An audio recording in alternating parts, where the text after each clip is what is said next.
Welcome, listeners, to A Writer's Life. I'm your host, Heike Bohm, the author of the novel Secrets in the Shadows. A Writer's Life is a place where I'll be in conversation with fellow writers. We'll discuss all things writing. They'll read from their latest works, and we'll explore what happens beyond the pen in A Writer's Life. It's gonna be a page turner. I just know it. Pull up a chair and join us.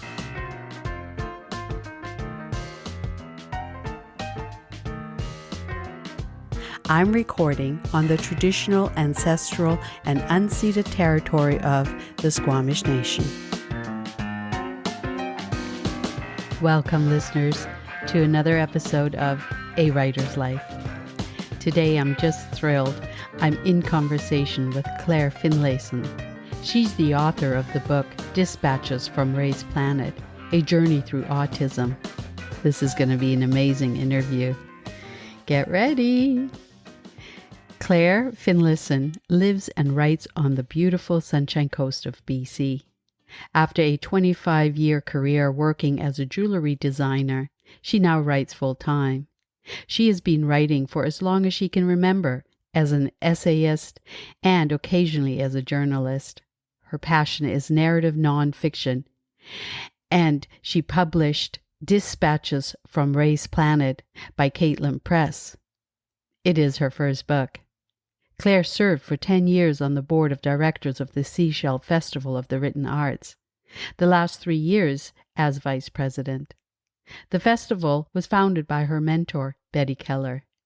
Claire has been asked to appear as one of the festival's new voices in August of this year. Welcome, Claire, to A Writer's Life. Hi, Heike. Happy to be here. Where were you born, and what was it like around your dinner table when you were growing up? I was born in Vancouver, one of 6 children, and we had a slightly eccentric dad. I call him the proto-Aspie and probably the genetic source material of my autistic brother. So with 6 kids and 2 parents around the table, it was pretty interesting. What sort of conversations would you have? My brother Ray seemed to me at the time to know everything about everything. He read the Encyclopedia Britannica for fun. He collected rocks. He had many interests. We heard all about those. My dad talked about his business dealings. My mom just kept on slinging food. So it was lively.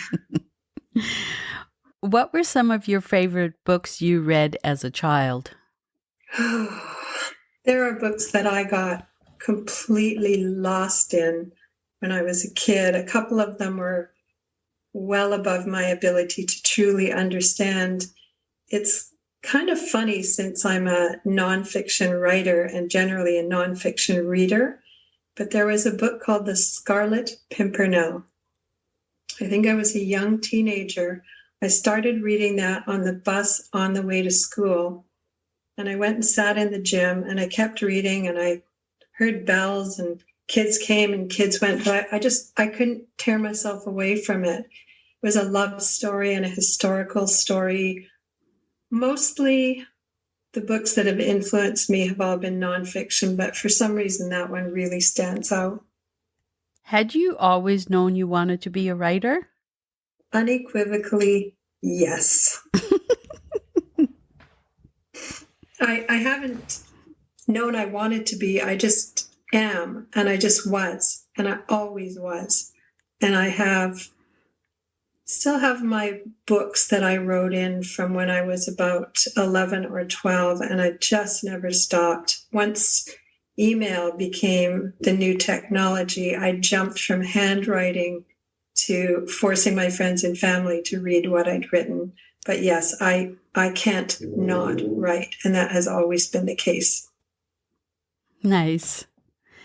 How old were you when you realized your brother wasn't neurotypical? That's a really interesting question, Heike. And the answer is interesting too, because as far back as I can remember, Ray was not exactly like the other kids, but when we were little, I just was quite happy to trot behind him, bathed in the glow of his intellect. He got chemistry sets for Christmas. He was kind of the leader of his little pack of friends. It was not until we were teenagers that his differences began to manifest themselves, because, as you know, teenagers start to interact on a level that's far more sophisticated than parallel play. And this is where Ray started to run into trouble. So I never dreamed that there would be a diagnosis that would describe my brother's troubles. I just tried to help. When Ray said something, made an observation that caused trouble, even though it was true, I would go to him after and say, Ray, you can't say that. Well, why not? Because he didn't understand why there were certain truths that could be told and other truths that could not be told.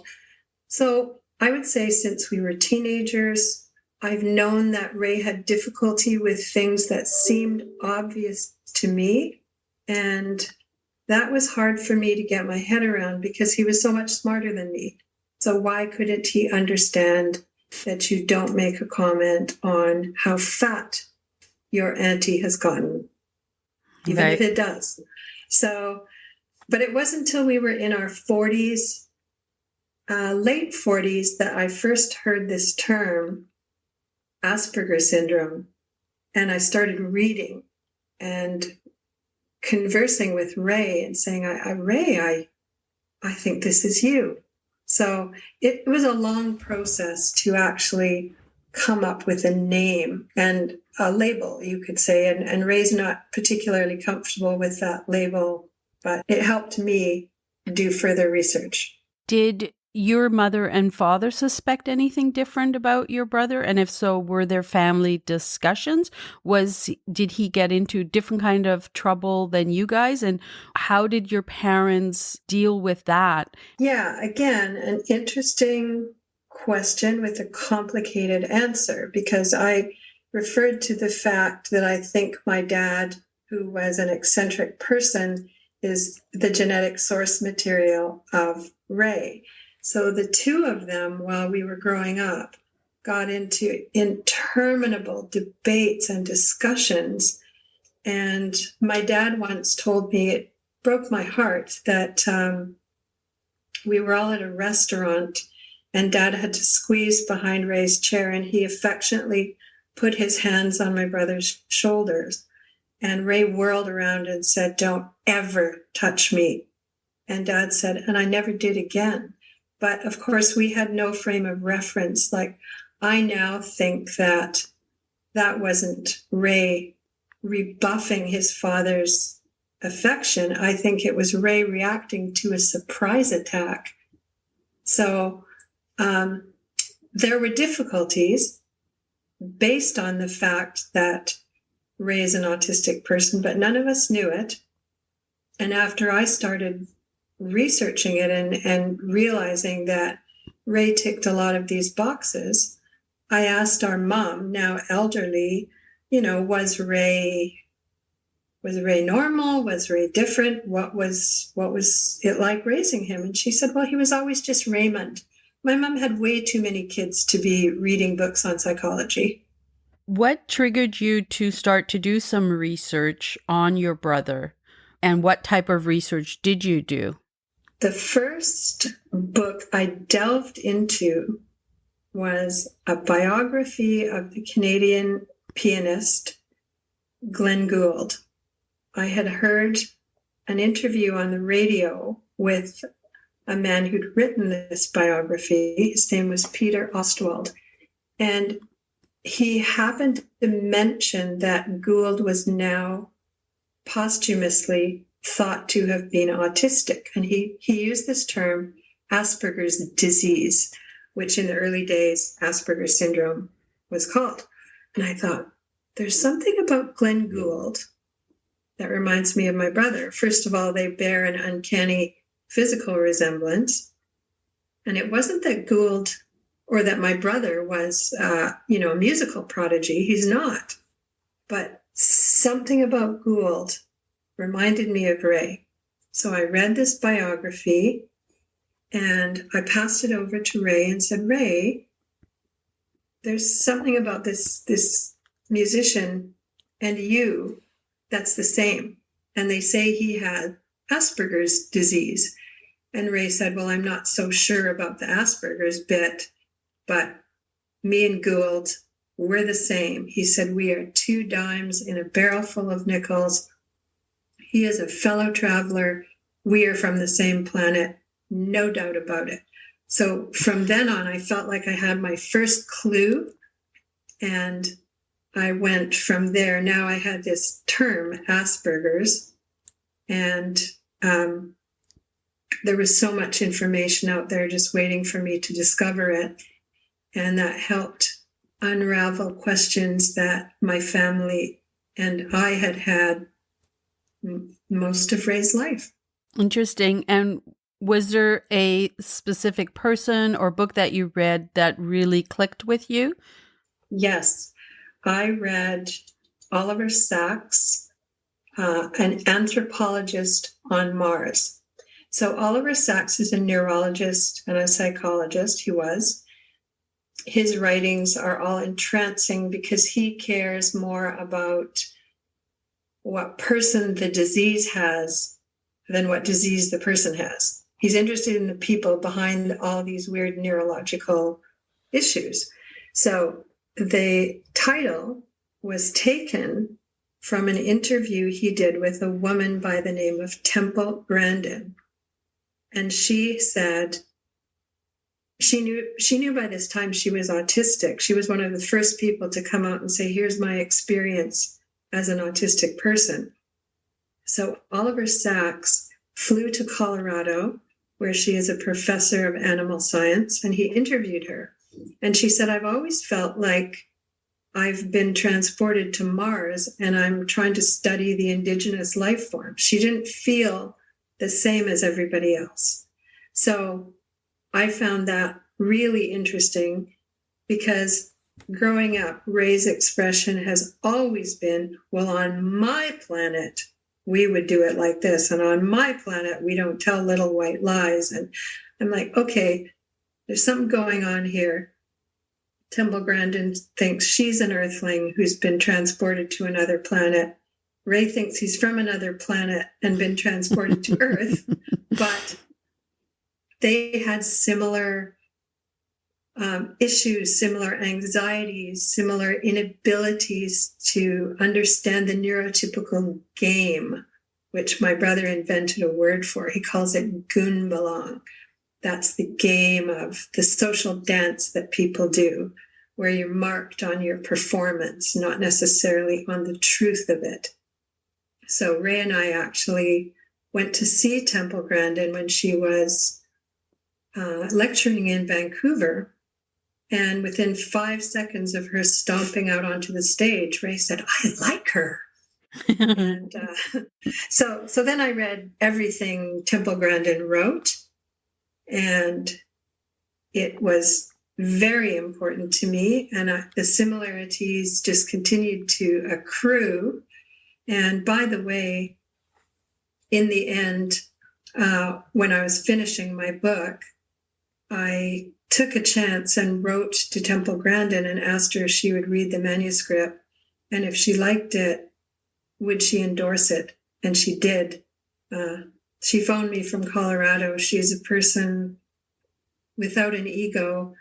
And even though in 2010, she was named one of the 100 most influential people on the planet, she called a debut author from Gibson's, BC, to ask me about my brother and how he was doing now. And she said, there's a lot of books out there about autism now. Hers were some of the first. But she said, what's different about your book? What's your hook? What's your angle? And I was able to tell her that while I have tried to keep up with all this flood of books by autistic people and about autism, as far as I knew, my book was the only one that was a conversation between an autistic person and a neurotypical, and it presents both sides. In other words, my brother doesn't have me speaking for him. He speaks for himself. Nice. How did you discover that your brother was actually a lot deeper than what everyone thought? Okay, that's my favorite question, because it wasn't until email became a thing that I realized that the brother I had grown up with, and who's only 16 months older than I am, was a completely different person inside than he presents on the outside. He had written an email, and in it, he said something so eloquent and so articulate that I wrote back and I said, Ray, it almost seems like you're a different person when you write than when you're with me in the room. And I'm going to read you an exact quote, his answer to that observation of mine. He said, "Sad, isn't it? The world of text is so limited, so puny, but it's the only thing I've mastered. My soul would speak with better tools if it knew how." And that floored me. It was so poignant and so poetic. And that's when I realized that the real Ray is the man who writes to me. And that man isn't embattled. He isn't anxious. He isn't dealing with all kinds of sensory input, worries about who he's going to insult, how close he ought to stand, how much eye contact he must make. He answered every question I had, questions I'd had for decades. Well, why don't you like looking at me? And his answer was, because I see too much. So this just stood me on my head. These are not the answers that I anticipated. So Ray and I started calling the guy who emails me Writing Man. And we call the other guy Speaking Man. And it's almost as if they're two different people. When Ray and I have something important to talk about, I go straight to Writing Man. That's the real guy. That's incredible. How wonderful that you found Ray's voice in an email. Yeah, well, that voice and those emails became the scaffolding for our book. And, after a while, I said to Ray, I think I might be writing a book. And he said, oh, well, gosh, if I knew that, I'd polished my prose. But he cooperated all the way through. He did not ask to read it. He just took a giant leap of faith and trusted me to put something out there in the world, bearing the Writing Man to the world. And Writing Man, yeah, he took a big chance. Would you read us an excerpt from Dispatch from Ray's Planet? Sure, I will. I'm just going to read a little bit. It's part that I have never read publicly before, because it's not so much about autism. It goes back to our teenagehood, you could say. Due to my father's job, we moved around a lot. And in the late 60s, my parents moved their whole family to Barbados in the Caribbean. And Ray was sent off to a very military boys' school, put in a khaki uniform. And teachers in that culture were kind of like gods. You did not go up and make conversation with them. You stood when they spoke to you. You answered when asked a question. And so Ray, as it turns out, lived in perpetual fear that he was going to be caned for insubordination. He was this mouthy white kid who couldn't quite predict what was going to come out of his mouth. But even by then, he knew that oftentimes what came out was rather ill-advised. So he lived like a hunted animal there. Then we went back to West Vancouver for the better part of a year, then back to the Caribbean island of St. Lucia. Now, that's a lot of adjusting, even for a neurotypical kid like me. But Ray couldn't figure out the pecking order, so it was sheer terror for him. Now, it's the early 70s, and we are back in West Vancouver. So, reading from the book, after 2 years, we left St. Lucia and found ourselves plunged once again into the Canadian educational system. It was 1973, the year I would turn 16 and Ray 17. North America's mad evolution had only gathered steam in our absence. I recall having to almost physically lean into those first days back in the halls of West Van High, the way one might lean into a gale force wind. My siblings and I didn't know the right music. We weren't wearing the right clothes. I quickly found my bearings and reverted to North American high school protocol. Ray did not. Incredibly, he repeated a mistake that had earned him widespread derision after our return from Barbados. The first time he was called upon to answer a question in class, he rose smartly to his feet and addressed the teacher as ma'am, thus broadcasting his status as a weirdo. The cool kids wordlessly backed away as though he were radioactive. Ray's differentness was now impossible to ignore, and his social missteps began to cost him dearly. His peers were no longer impressed with his verbal monologues and his formidable collection of encyclopedia factoids. They had evolved into complicated creatures who interacted on a sophisticated level, one that Ray couldn't hope to comprehend. He knew something was going on between them, but he couldn't catch them at it. It was too swift, too subtle. It appeared to be some sort of new game they had all learned while we were away. There was this magical understanding flashing and flickering back and forth, some sort of group telepathy he could not tune into. This ability to hear and navigate by social sonar had been growing in the rest of us along with the maturing of our physical bodies. But Ray heard nothing. He was confused and frightened, walking into invisible walls that everyone else nimbly sidestepped.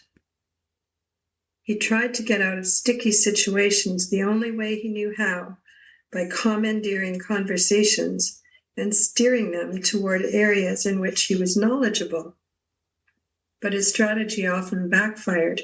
He came off as a know-it-all, talking his way into trouble, not just with fellow students, but with teachers and other authority figures. Now that there was no fear of corporal punishment holding him back, he did not hesitate to challenge a teacher in class. In fact, he looked for opportunities to engage in this way in order to prove himself intellectually worthy. Ray finally found sanctuary in the persona of Mr. Spock, a character from the original Star Trek TV series. Spock's father was from the planet Vulcan, but his mother was an Earthling. This made Spock an interstellar oddity, as Vulcans didn't generally interbreed with other races. They were not unfeeling. On the contrary, their emotions were powerful, but always tightly reined. Spock had been raised on his father's planet, but despite the best efforts of his teachers to drum the human out of him with discipline and training, he had not quite been able to rid himself of the taint of his mother's race. And every once in a while, his emotional control would slip. For this, he had been cruelly taunted by his Vulcan peers, while the humans sneered at him for the ice water that seemed to run in his veins. Young Ray identified instantly and deeply with Spock. He admired the Vulcan's intelligence and clarity of thought, and above all, his seeming immunity to emotional pain. Ray lived and breathed the character, hoping to find protection from his own emotional pain and some respect, if not acceptance, from his peers. It was around this time that he began prefacing everything with, "On my planet," followed by a litany of things that need to be changed on this one. Mr. Spock provided good cover for my brother, who soon found that he could walk around right under the noses of the bullies, impervious to danger in his Vulcan guise. Most kids came to accept his weirdness because it was actually kind of cool having their very own Vulcan on campus. In fact, Ray came to enjoy a bit of a cult following.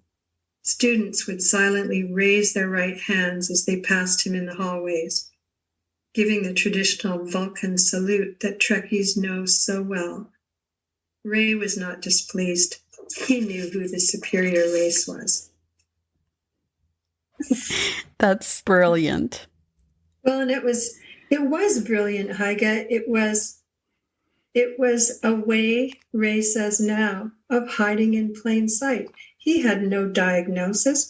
He had no understanding of what was going on, but he had Spock, and he just turned himself into a Vulcan and became a bit of a commodity. It was brilliant. Having had conversation with you prior to this interview, I know that you have started a dialogue with a person in prison and are involved in a prison program. Can you talk about what that is and how this came about? Yes. I heard an interview on CBC. It was Matt Galloway, The Current, and he was interviewing a man in jail in Washington State serving a life sentence for first-degree murder.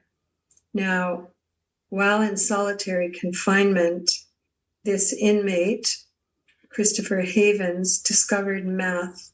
He discovered the beauty and the power of math, and he found himself changing from a meth-addicted killer to a person who bore no resemblance to that original person who's in jail.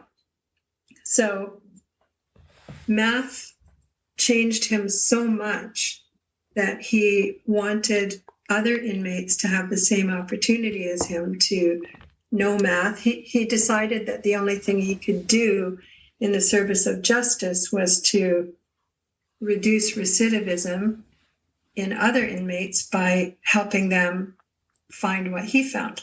So he started a program called the Prison Mathematics Project, in which he asks for mentors on the outside to help prisoners who are on a math path.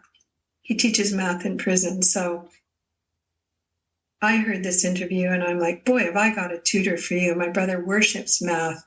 He says it's one of the few things on the planet that never changes. 2 + 2, not even God can make it equal 5. Nobody runs out of the room crying when you're doing math. He finds it solid and beautiful, and Ray has always been a superb and patient math tutor. So when I heard this interview on CBC, I thought, boy, have I got a tutor for you guys. And I contacted the program and asked my publisher to send a copy of my book into Monroe Correctional Complex, where Christopher is a prisoner. Christopher read the book. He loved it. It got passed around in prison. One inmate there read the book and said, my God, this is me. I am this. I am whatever Ray is. I am that as well. And he said he felt like Ray knew him already. And he said he wished only that his whole family could read this book because, like Ray, he'd grown up without a diagnosis and now felt like there was some hope that his family might get him for the first time. So Ray has now become a mentor to an inmate who is one of Christopher Havens' math students. And this mentorship is meant to encourage people who want to get out of prison and not end up right back in again, but to have a skill and some self-esteem and, tools that will help them once they are released. So that has become Christopher's mission in life. And Ray loves the program, fully supports it, and is currently mentoring an inmate who has been incarcerated since he was 17 years old, is now in his early 40s, and has grown up in prison, and who has discovered that he's not stupid and awful and hopeless, but he's actually really kind of good at math. And I think Ray will be magic for that man. It's amazing how go to write a book and you have no idea where it's going to go, whose hand it's going to get into, and how it can change a person's life. You actually are seeing that and are experiencing it right now. It's a wonderful gift. I am experiencing it right now. I've actually become a volunteer with the Prison Math Project myself. I can't do math to save my life, but I sure can write. And I'm currently working on the design and the content of a newsletter for the Prison Mathematics Project.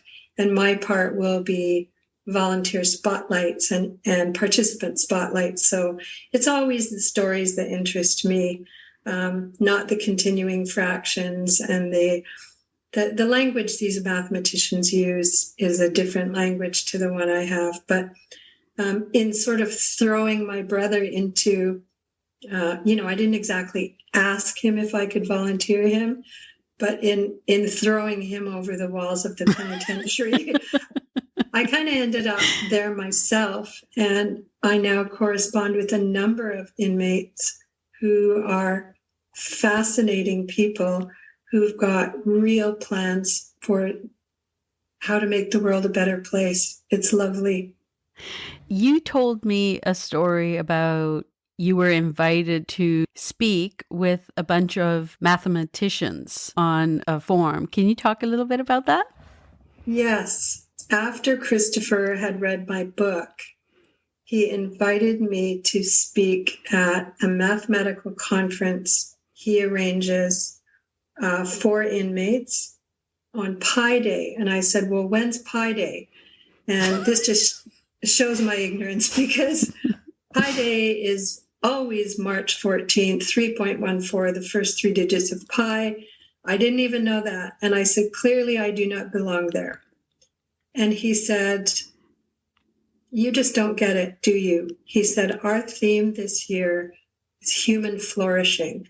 And your book promotes empathy and inclusivity. And that's why I want you there. So some of the world's foremost mathematicians spoke. These are fellows of the Royal Society. I was so intimidated, Heige. It was horrifying. And I had to listen to these mathematicians. They spoke from 9 in the morning till 5 p.m. And I came on at 5:15, barely knowing my times table. But it turns out that my presentation went over pretty well, actually, because I spoke about the heart and the soul of the Prison Math Project and the man who created it. And it's on my website for anybody who cares to watch me make a fool of myself. What does a typical writing day look like for you? It's different now that I'm retired. During my working years, I wrote in the snatches of time I had. You and I both have the same mentor, and I hope we'll be talking about that a bit. But I wrote relentlessly in the spaces I had. And once I retired, I already had the habit of getting up and getting dressed and going into work. So I just kept kind of going, only work was a bedroom in my house. And I got a lot of work done there. So how does it look now? I try not to write deep into the night because I have a husband and our children are grown and gone and he would miss me. So I tend to write during the day. I get my housework and my chores done, and then I sit down and I get lost in it. And oftentimes my husband has to pull me out by suggesting that I might want to think about what I'm going to cook for dinner. That's wonderful. What are you working on right now? I have discovered my French grandmother's memoir that she wrote in the late 60s by hand about her time as a teenage governess in Russia to the children of oil bajillionaires and her experiences in that world, learning to speak Russian. Her memoir is stranger than fiction, less believable than fiction, and deeply engrossing to me. So that's what I'm working on now. How important is it to you to be in a writing group? My writing group is everything to me. My writing group is the reason I'm published. Probably about 12 years ago, I went to a class at Capilano University, Elder College, called Writing and Publishing. And one of the presenters there was a woman named Betty Keller. I'd heard of her, but I didn't know her personally. And one of the things she said was, if you want to get published, you got to write really clean work.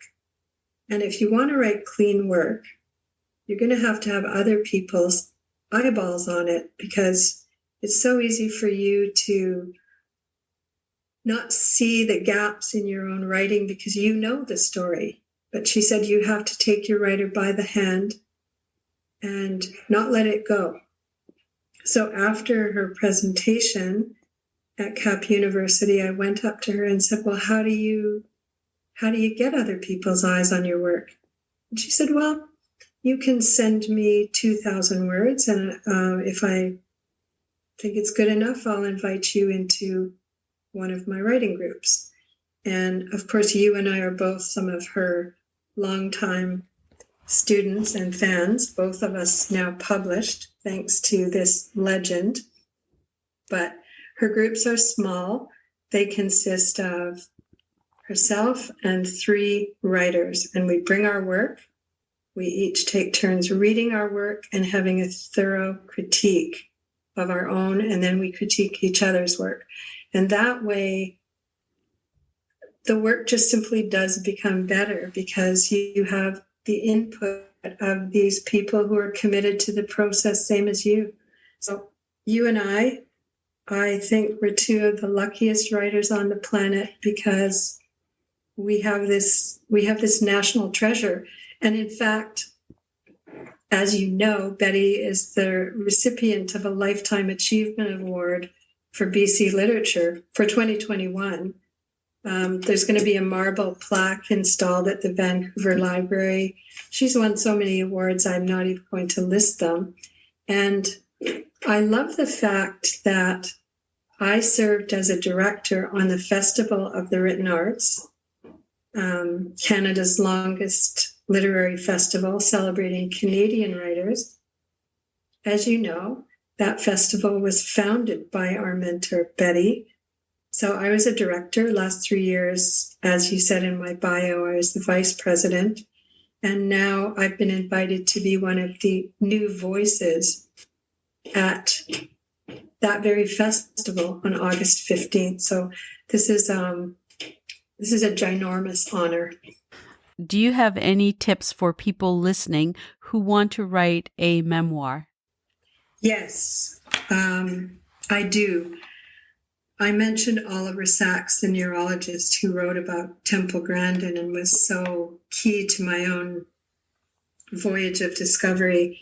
he said every act of memory is to some degree an act of imagination. So in your case, you wrote based on the truth of your family's story, but you fictionalized it. So you could do what you want. And the dialogue is whatever you make it. In my case, I was treading a different terrain because I'm writing about my family. I'm writing about my brother. I'm writing about our parents. I'm calling my dad a proto-Aspergian. So what advice do I have for people wanting to write memoir? Try not to hurt anybody. Try to tell the truth.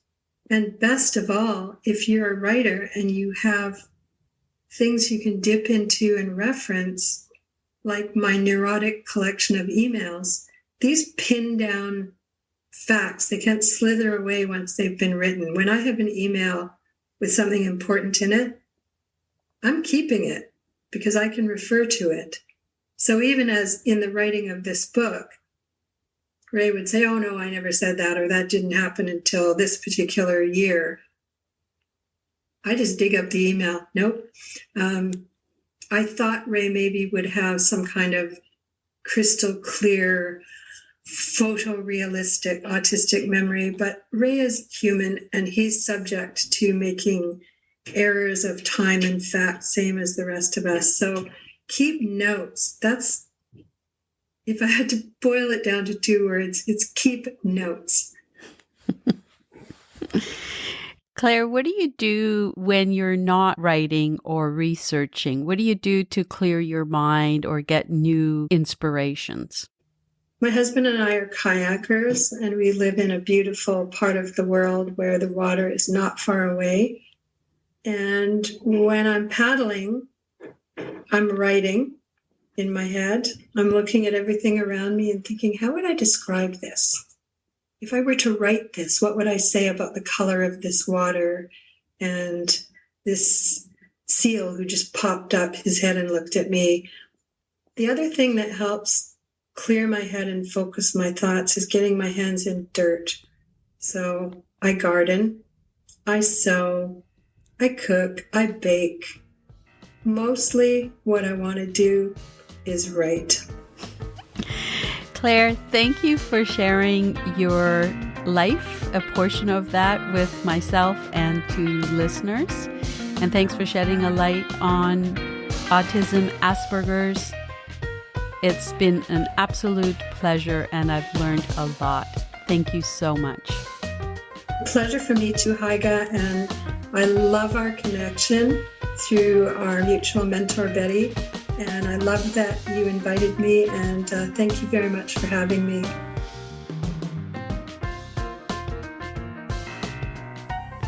That was Claire Finlayson.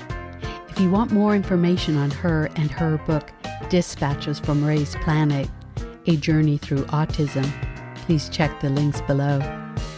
I told you this was going to be amazing. And while you're at it, why not subscribe to A Writer's Life? And if you want more information about myself and my novel Secrets in the Shadows, visit my website at www.haigabome.ca. For a kinder world, take care of each other.